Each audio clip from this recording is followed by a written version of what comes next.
Tonight in the news, the 84 vote begins in Iowa. Plus a dramatic river rescue attempt. I'm Karen Harch. And I'm Nolan Johannes. Newswatch 16 update is next. Don't miss Silver Streak tomorrow on NEP. In your car, listen to Newswatch 16 on WKRZ AM 1340. Proud to serve northeastern and central Pennsylvania. This is WNEP 16, the news station. Now, Nolan Johannes, Karen Harch, Chief Meteorologist Tom Clark with his backyard forecast, and Joe Zone on sports. This is the Newswatch 16 update. Good evening. It's the first big test for presidential candidates. The people of Iowa turned out tonight to decide who they would like to see as president, and it looks as though the Democrats have picked Walter Mondale. We go to ABC with this late report. Here at Democratic headquarters in Des Moines, the first results are coming in from the 2,500 Iowa caucuses.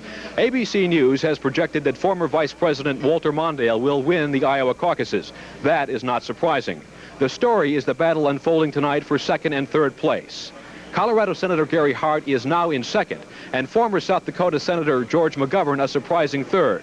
The big news is the disappointing performance of Ohio Senator John Glenn, who is now in fifth place, struggling behind Senator Alan Cranston, who is in fourth. If that trend continues, it will be a serious setback for the Glenn campaign and a major boost to the campaigns of Gary Hart and George McGovern. 4 of the 8 Democratic candidates are here in Iowa tonight. Senator Alan Cranston and George McGovern were at a caucus at a school earlier in Des Moines tonight. Former Vice President Mondale and Askew will be watching the returns here tonight. Senator Gary Hart will be getting the good news in New Hampshire, and Senator John Glenn the bad news in Boston. The political season continues with the New Hampshire primary a week from tomorrow. Chris Bury, ABC News in Des Moines.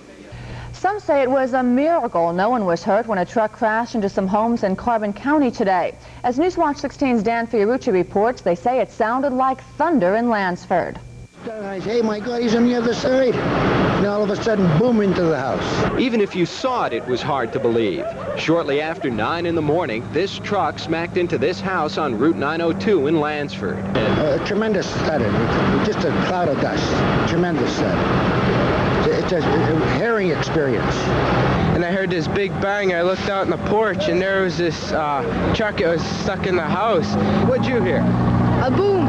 Witnesses say the driver was coming down that steep hill when he apparently lost his brakes. He tried downshifting several times, but that really didn't slow him down. As he came through this curve, he lost control and smacked straight into that house.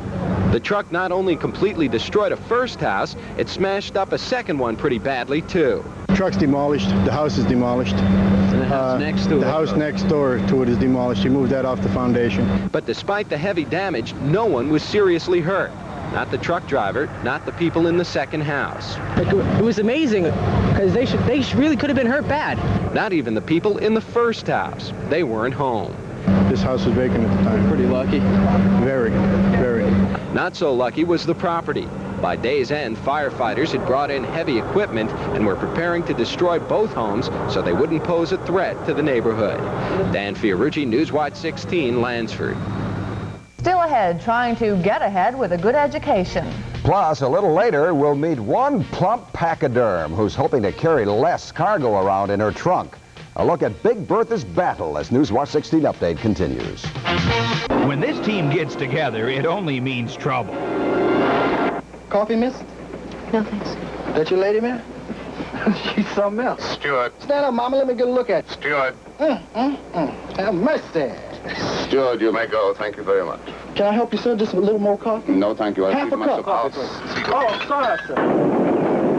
Richard Pryor and Gene Wilder in Silver Streak tomorrow at 4 right here on WNEP TV 16.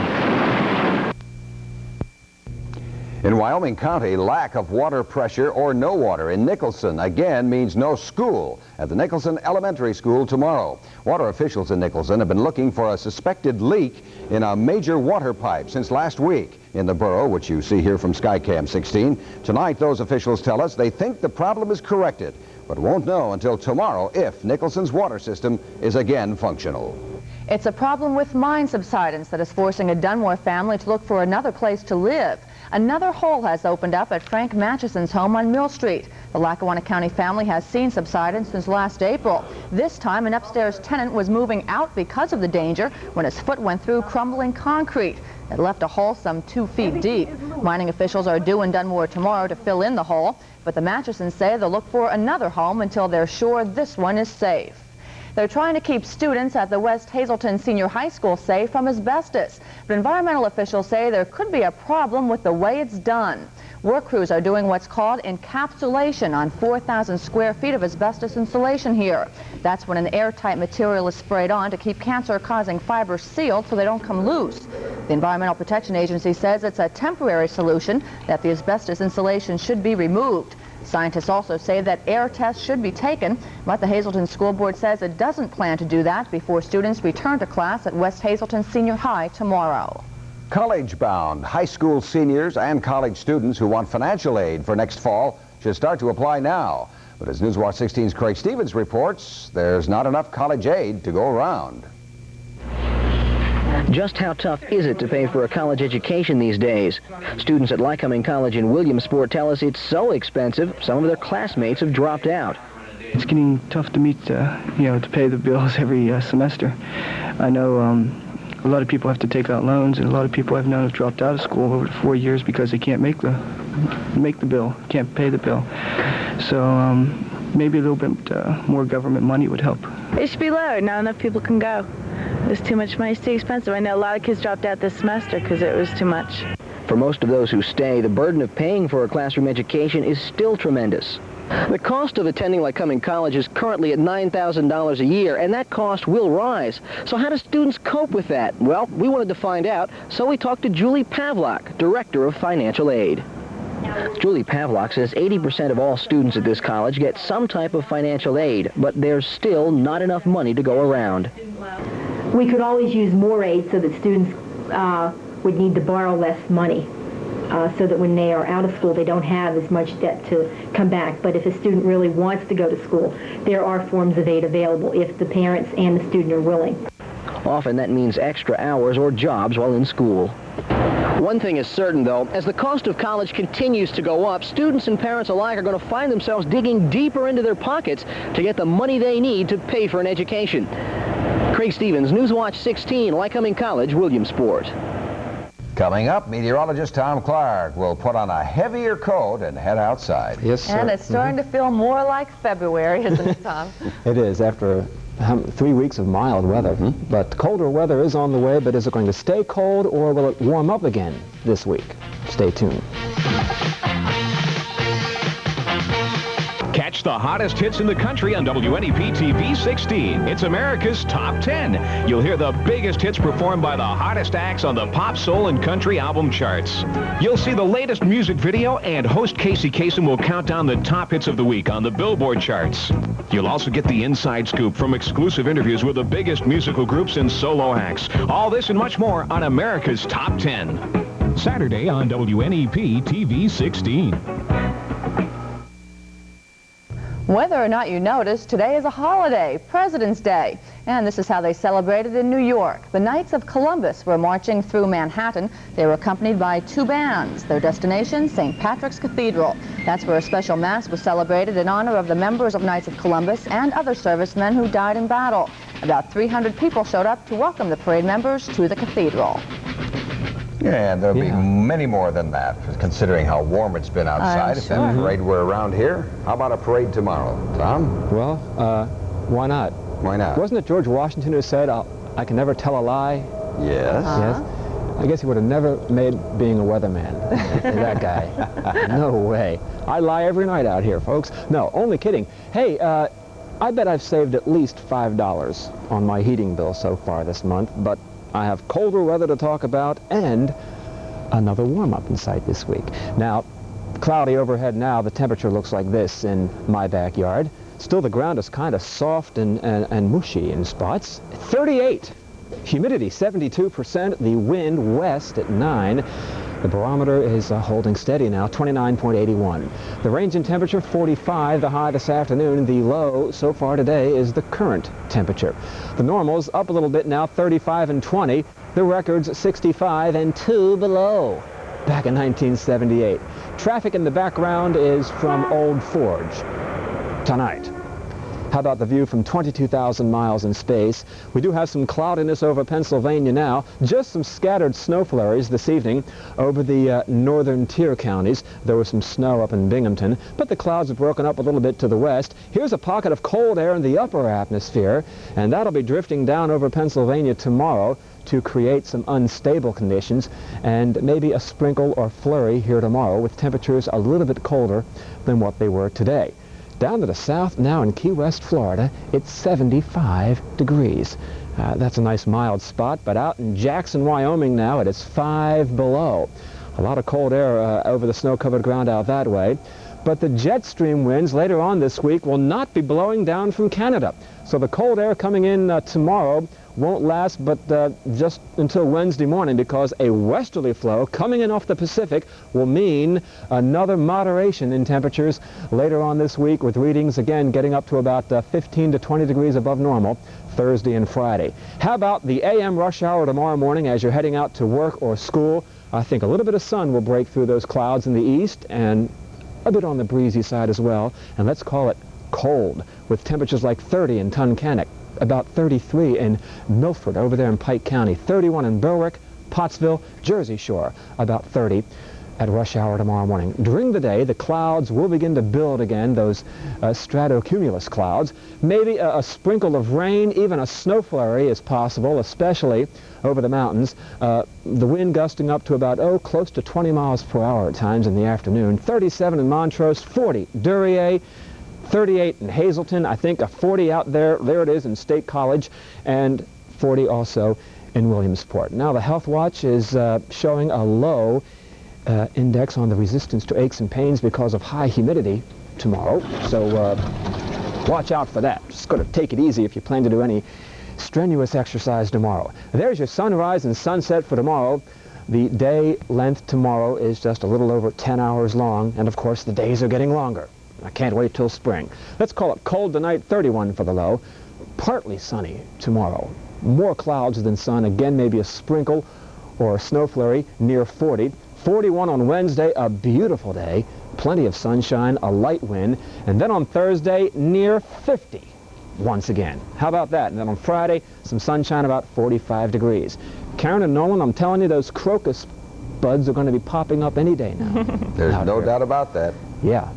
And there'll be some skiing too, I'm sure. And absolutely. We'll have some snow. Okay. Thank you, Tom. And still ahead, make way. Big Bertha will be joining us. But first, Joe Zone will be here to tell us about the Olympians returning home. And girls high school basketball steals the show. The 16 Sports Screen is next. Life as a police officer is extremely demanding and very dangerous. I'm Craig Stevens, and I had an opportunity to train with and live the life of a police officer. I'll give you a first-hand look at the fascinating yet dangerous life of a cop as Newswatch 16 presents a special 5-part series, Behind the Badge, tomorrow at 6 on Newswatch 16. Newswatch 16 is everywhere. Well, if music soothes the savage beast, then it can really help the mad math student. Experiments at Texas A&M University among anxious math students have indicated a solution for those who have trouble learning math. It is slow-paced instruction accompanied by classical music played in the background. Statistics are showing statistics lessons prepared on cassette tapes, read in short phrases with Baroque music, are showing that they improve concentration, and to do that, students should breathe out or hold their breath during the pauses and the phrases in those instructions. And here is a classical case in point. Joe Zone passed math in college after listening to classical music. Slow pace, right? Classical background music, that can work for a lot of things. I mean, it was a slow night tonight. Get to the sports, Jeff. It was a slow night. Now that the Olympics are over, there's nothing left to talk about but talk. And that's what most Olympians will be doing as they return home from Sarajevo. We're just so happy to have done what we did, and that's important. We skated the best we could do. and there was a lot of Americans on hand cheering us on, and it just felt great. I'm floating in the clouds still somewhere. I'm so happy with what we reached our goal. We skated the best that we could possibly skate, and we're really happy. The silver medalist Carruthers. This is how slow it was tonight. Girls high school basketball, I told you I'd say that. Riverside and Bishop O'Hara, two of the top teams in the area. Let's go to them. Look at the highlights, all right? Okay, O'Hara works inside, 43, Balkevich. She hits now. Number 11, Costanzo, hits the baseline jumper. For Riverside, that was Danelle Orleski from the corner. And then number 14, Leanne Ivanish, hits from the other corner. Not enough O'Hara. The girls go on to win tonight 60-57. Let's check the scoreboard. Okay. Carbondale, big surprise over Valley View, 38-33. Bishop O'Hara over Riverside by 3, as you saw. Honesdale beat Mid-Valley. Scranton Prep over Abington Heights. Bishop and Scranton Tech postponed. Dunmore over West Scranton, 65-58. Okay, let's go back now and check the highlights of that Valley View game. Chargerettes go inside. Lisa Delfino for the layup, and she's got 2. Now, Valley View goes inside to Sue Serafini. She had 11 points tonight for the Cougars. Lisa Hornbeck from the corner. She led Carbondale with 10 points. And then Lori Pizzalia from the corner for 2 of her 11. And as I said, Valley View knocked off 38-33. Now, let's go to the boys' basketball scoreboard. Check it out. Elk Lake over Wallenpaupack. Western Wayne in overtime beat Blue Ridge. One other score there, Mountain View 49, Susquehanna 41. Look at that. Williamsport, unbelievable, over Berwick, 104-33. Our number 1 team, Penns Valley, over Jersey Shore, 60-58. And Middleburg over Juniata, 61-33. Some movement in this week's Super 16 as we head now for the playoffs coming up this week. Number 16, Pocono Central Catholic. 15th ranked team is Northeast Bradford. At number 14 is Loyalsock. 13th, Wellsboro. Number 12, GAR, they're moving up. Number 11, Allentown Central Catholic. Then you've got Bishop Hoban at number 10. Millville drops to number 9. Number 8, Allentown Allen. Number 7 is Northern Lehigh. Number 6, Lords Regional. Number 5 is Tamaqua. 4, Scranton Prep, they're up. 3, Northwest area, they've moved back up again. Number 2 is Pottsville. And number 1, Williamsport. You saw what a great job they've been doing. Now check the college basketball scoreboard. College top 20 tonight. Number 8, Memphis State over Southern Mississippi by 2. Number 17, Louisiana State over Mississippi State. The final there, 85-70. And Bloomfield over Misericordia, 80-70. Now the college basketball poll out. North Carolina still the top-ranked team. They're number 1. Then Georgetown, number 2. Number 3, as you can see, it is Houston. Number 4 is Kentucky. Then DePaul. And then it goes Illinois, Nevada, Las Vegas, Oklahoma, Texas, El Paso, and Tulsa. College basketball top 10. High school wrestling tonight. Let's go to the scoreboard there. West Scranton over Susquehanna, 59-8. Nothing in college wrestling tonight. We check high school wrestling in the National Hockey League. Final, Los Angeles 3 and Minnesota 2. Philly signed a couple of infielders and 4 pitchers today down to spring training. Juan Samuel and Charles Hudson both agreed to 1-year contracts. They were the most significant of the 6 players who signed. Okay, fish and game forecast now for tomorrow. Way up there at 6 o'clock or 6:15 thereabouts for tomorrow. Not a lot going on tonight. Well, there weren't enough things going on. Some things took preference over other things tonight for a change. And you keep it interesting. There's no doubt about that. I think interesting's a fair word, don't you? Thank you, Joe. Thank you. And still ahead, another trip to the Newswatch 16 Update Video Zoo. We'll tip the scales with Big Bertha when we come back. Well, finally tonight, some of us already are thinking about shedding unwanted pounds so we can show off a trim physique this summer. I know, I could stand to lose a few, but there's a gal in Nevada who has to lose a ton. That's right, Bertha has to drop 2,000 pounds because, as Carolyn Franke reports, Bertha is a pudgy pachyderm. Those of us in our 30s who are battling the bulge know that if you want to lose weight, you have to exercise more and eat less. That's exactly what Bertha is doing to drop her unwanted pounds. The 39-year-old elephant weighs 10,325 pounds, and she should only weigh 9,000 pounds. So, Bertha's eating more salads. 8 to 10 boxes of lettuce a day, and a lot more fruit. Bertha's had to cut out the 40 pounds of bread she was eating every day, courtesy of the Nugget Bakery, because it was destroying her waistline. Of course, the secret to losing weight is to take in less calories than you use in a day, and exercising to Jane Fonda's workout tape can even help an elephant. Bertha's lost about 700 pounds since her diet began. That averages out to about 25 pounds a week. Well, I think Bertha's handling this really well. If someone told me I still had to lose 1,300 pounds, I'd be really depressed. Carolyn Franca for ABC News in Reno, Nevada. Maybe if Bertha had someone peel the bananas for her before she ate them, she'd lose some weight, too. If you wore an outfit like that reporter did, I would see where perhaps they might say you should lose some pounds, too.